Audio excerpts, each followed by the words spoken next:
ભગવાને ગીતામાં બહુ એક સરસ વાત લખી છે કે હે અર્જુન, જે મનુષ્ય અંતકાળે મારું સ્મરણ કરતા મરણ પામે છે તે મને પામે છે. હવે આ વાત ઉપર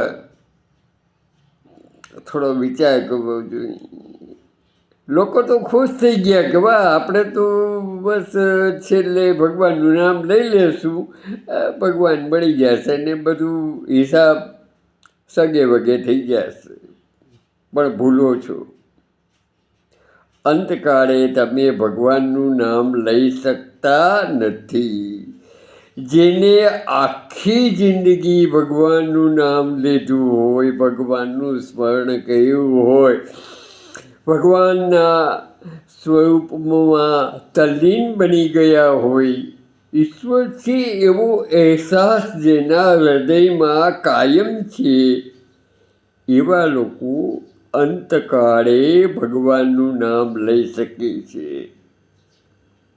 બાકી તો આખી જિંદગી જે હાઈવોય કરી છે, ઉપાધિ, ચિંતાઓ, મોહ, માયા, એ બધું જે આપણા માનસ પટ ઉપર વણાઈ ગયું છે, એ છેલ્લે યાદ આવે છે.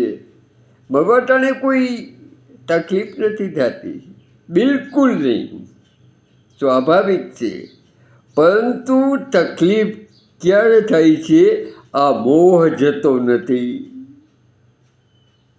એટલે મૃત્યુ ટાણે માણસને ખૂબ તકલીફ થાય છે, કારણ કે મોહ મુકાતો નથી.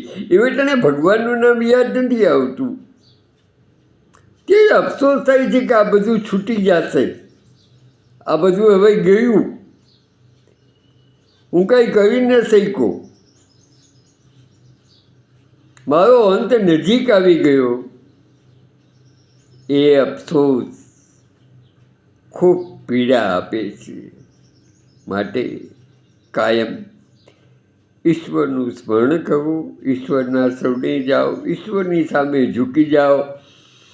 ઈશ્વરે જીવન આપ્યું છે એને ખૂબ ખૂબ ધન્યવાદ આપો.